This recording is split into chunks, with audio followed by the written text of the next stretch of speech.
So joining me in studio for this, and of course we're going to have a wide range of issues to talk about. I have Honorable Cletus Dapilah, is MP for Jerapa, is with me in studio. Good morning. Good morning. How are you doing? I'm good. Great. Yourself? I'm fine.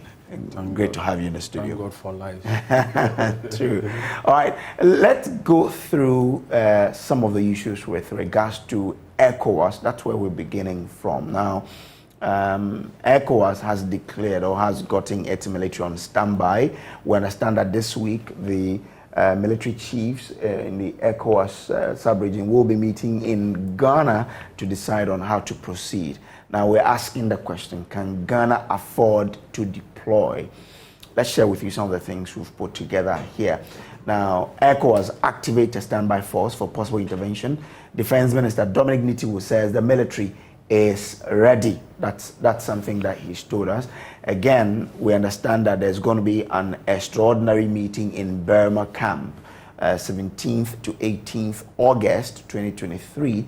That's for ECOWAS Committee of Chiefs of Defense to then decide on the way forward. Now, for the Niger coup, ECOWAS has made several interventions. We know that they gave an ultimatum.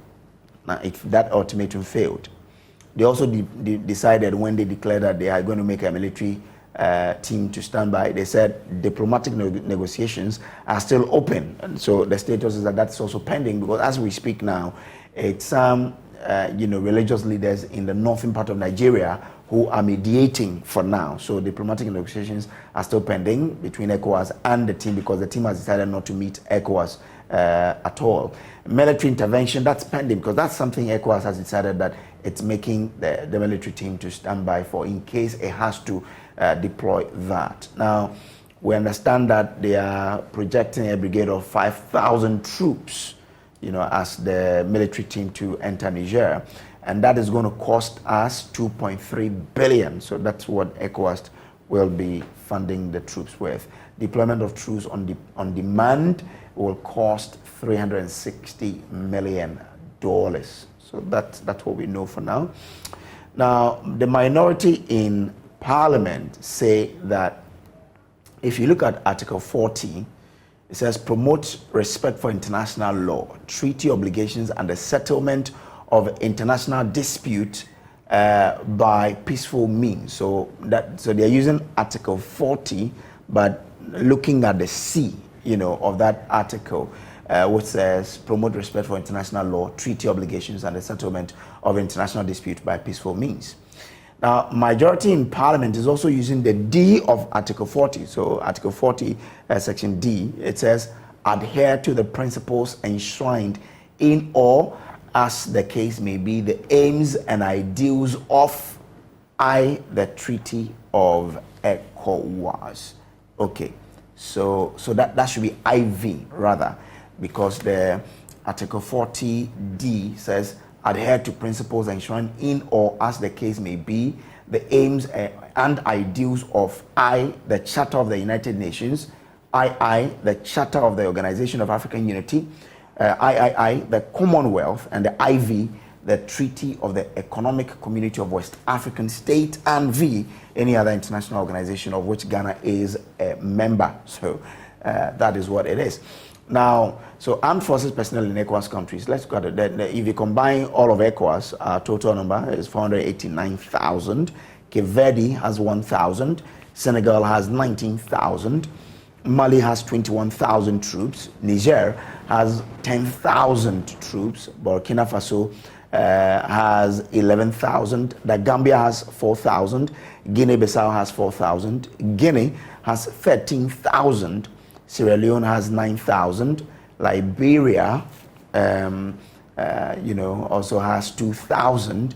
Ghana has 16,000. Cote d'Ivoire has 134,000, armed forces. Togo has 10,000. Benin has 12,000. Nigeria has the largest armed forces in the sub-region, 223,000 armed forces.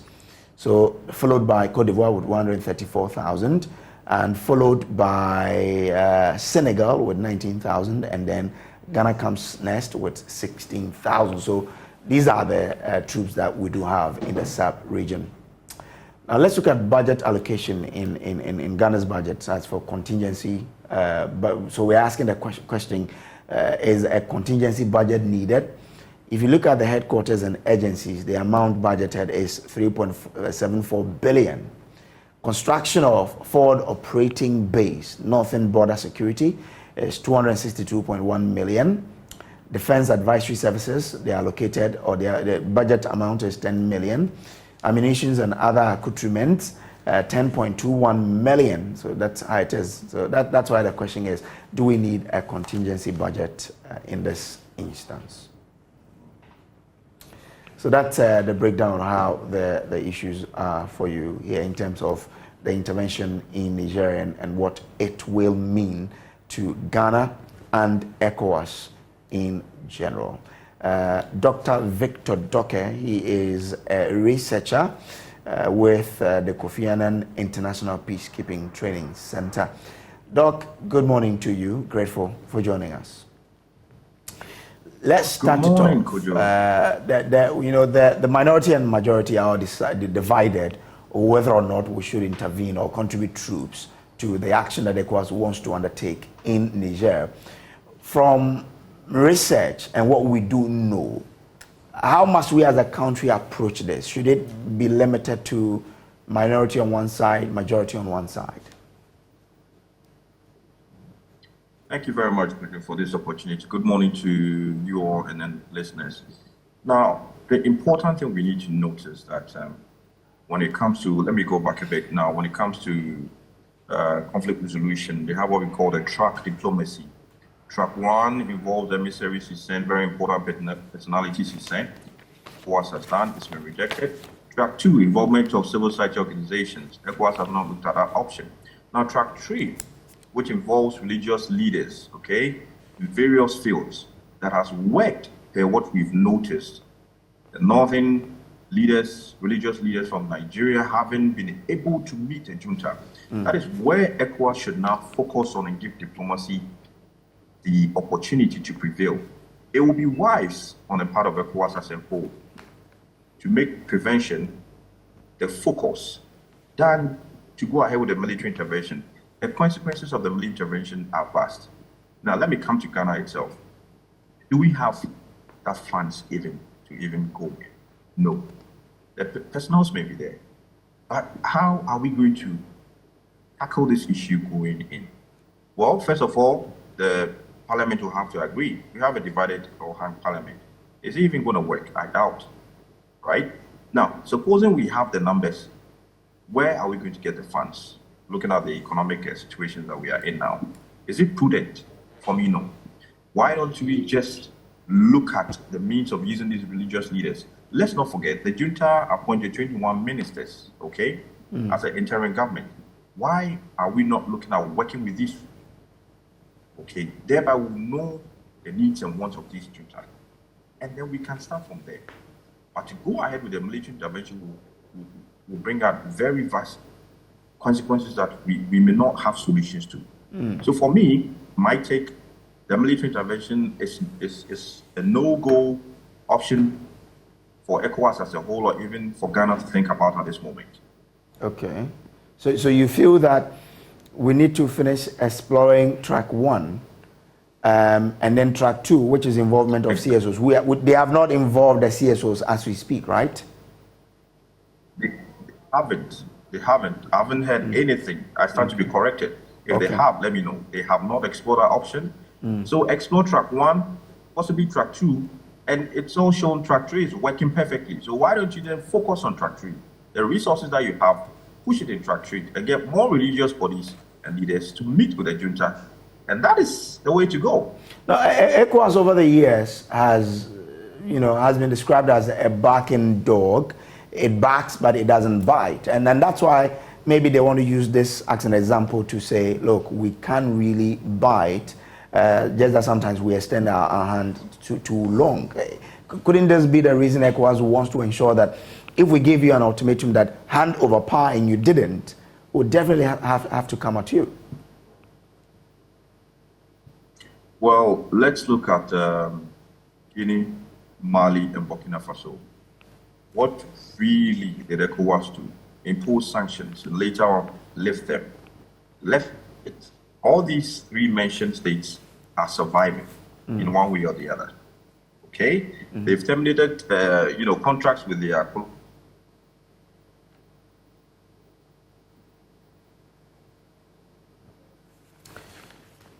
okay. So I'm not just saying, rampant. What does ECOWAS do? The mandate is to ensure peace and security. When you talk about security, you look at all these things. Bad governance and security are synonymous. If you don't tackle bad governance, then you have a threat when it comes to your security. Going for this, what ECOWAS needs to do, speak up more. When you have leaders who want to change constitutions, right, like we saw with Macky Sall, and later on back down, we need ECOWAS to be vocal. We need ECOWAS to preach out the rule of law, ensuring that the resources in individual states that are supposed to be used for development are used and not diverted anywhere. Over the years, ECOWAS has been seen as a rhetoric. I'm sorry to say, but they cannot use Niger as an example. Most of us think Gambia was a different case, different scenario. The dynamics was so different. But this is a different ballgame altogether. You are dealing with hardcore military generals who have taken the stance and have implemented a coup, right? The best for them is to explore all options in track one diplomacy and then track three using the religious bodies of the community. That's the best way for them to do. Well, if you look at the fundamental principles of ECOWAS itself, it says solidarity and collective self-reliance, interstate cooperation, harmonization of policies and integration programs. It says maintenance of regional peace, stability and security through the promotion and strengthening of good neighborliness. It also says peaceful settlement of dispute among member states, active cooperation between neighboring countries, and promotion of a peaceful environment as a prerequisite for economic development. So if ECOWAS feels threatened that this, it happened in Niger, it happened in Burkina Faso, it happened in Mali, it happened in Guinea, it's happening in Niger. If nothing is done about it, it may threaten our peaceful coexistence and in fact, threaten the development of the sub-region. Aren't they right to then say that if we give you an ultimatum to step down, you are not, we're going to bring in the military? Even though you're arguing that the youth will support the junta there, there'll be a lot of, we'll spend a lot more before we can really return the democratically elected government to power. Isn't it an option to take because of these underlying principles? You're very right, okay? All these objectives. Time for us to consider the military angle. We should continue using the dialogue mode to try and resolve this matter, right? No, I mean, what is the resolution that we are? What is the end result? You see, because when you negotiate from poles apart, where in the initial situation it is a zero-sum game. Everyone is saying, "This is my interest. I'm not going to give way." A negotiation process is supposed to bring the parties to a position where they all feel that they have won, that they have got something out of the process. If the idea is just to reinstate constitutionalism, in which France and other external interests continue to treat Niger as if it is a vassal state, then it will not work. Because if you notice, the narrative from the military authorities has shifted from one of corruption and just making a coup to accusing the former president of high treason. And high treason changes the dynamic dramatically. So let's wait and read what the charges are. But we shouldn't take the military option off the table either, because in negotiations, the institution that seeks to head cut in the same direction, and I'm using the phraseology heading cut in a very specific context, must have the capacity also to back its words with action. Okay. The idea is that we will never get there, that the negotiations must be successful. But the threat of the use of credible force is always something that in negotiation processes is always hanging, in the background. So as we understand, the military chiefs will be meeting in Ghana to decide. Now it's a stalemate between the minority and majority. Do you suggest that Ghana turns it back on ECOWAS, or if it becomes critical, we should then support with troops? But the question is, I think there's a foreign affairs council or something. I mean, we have the appropriate council that should meet and segregate what Ghana's interests are. Why have we decided to keep quiet when things are going wrong in one context? And why do we want to put troops on the ground in this context? What are the intended, outcomes for Ghana? More importantly, what are the unintended outcomes? So we need to locate our national interest within the larger context of the ECOWAS tribe. When we are members of an international organization, it does not undermine our national interest. So that calculus must be done by those who are sitting at the center of the decision-making process. All right. Prof, I'm grateful to you for spending some time with us this morning. Professor Kwesi Aning is Director of Academic Affairs at the Kofi Annan International Peacekeeping Training Center.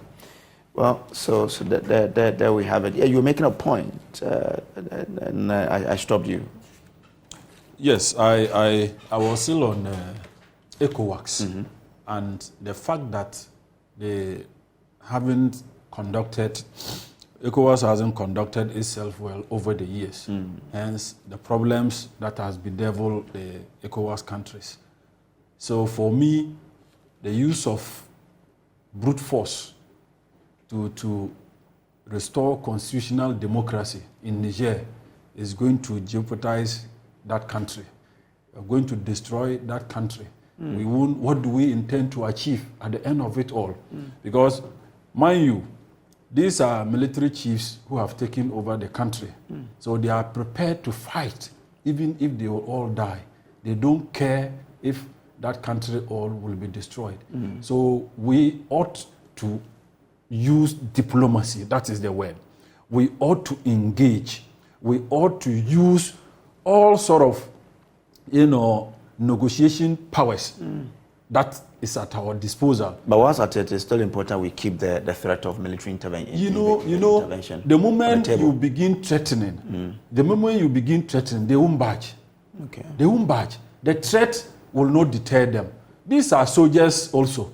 They are soldiers. They are not civilians. You understand? So when you begin to issue threats, that will not solve the problem.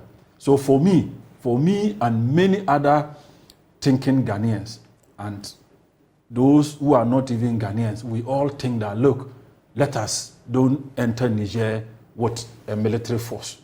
Let's use diplomacy. Let's negotiate. Let's engage them.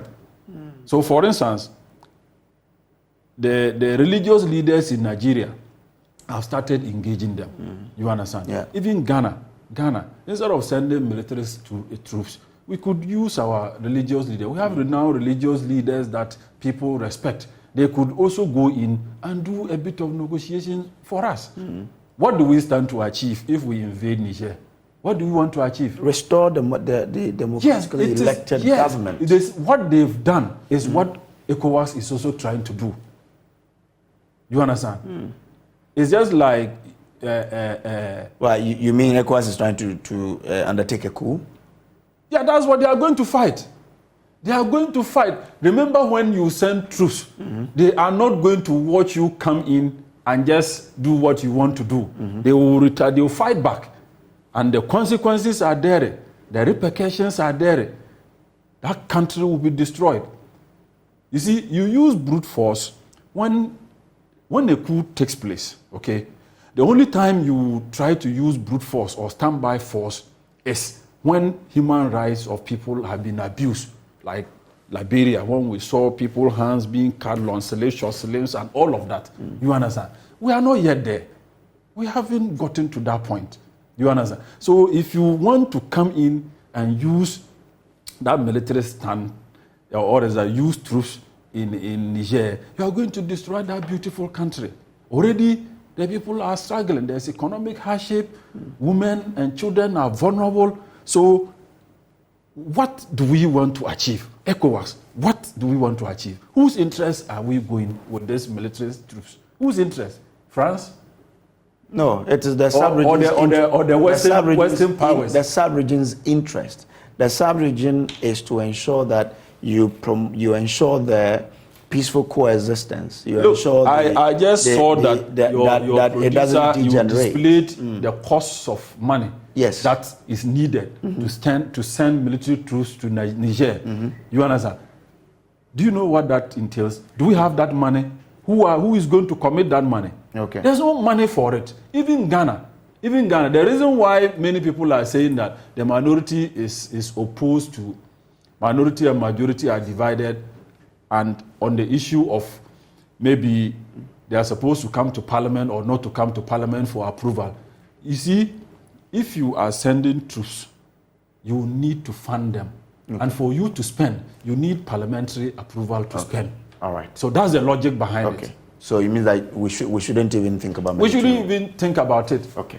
We shouldn't think about it. Okay. It will not help the country. Okay. So I have heard many religious leaders, particularly I've seen the Presby Church. Yeah, the Presby Church is saying that don't send troops to Niger. Yeah. And they are not the only one. Many religious leaders in this country, they have all said that. All right. And if you were to run polls, as to whether Ghana should send military to Niger, I tell you that you have maybe 5% who will be in support of that. Over 90% think that, look, if we go in with military, we will destroy the country. Okay. And we've seen how Libya is destroyed. Okay. Beautiful country. So let me tell you, the fact that you want to... So you wrap on this for me. The fact that you want to protect or you want to restore the country back to democracy doesn't mean that when you send military troops, it will work that way. It's going to destroy that beautiful country, and we shouldn't entertain that. Okay, all right. So that's that on Niger. Let's look at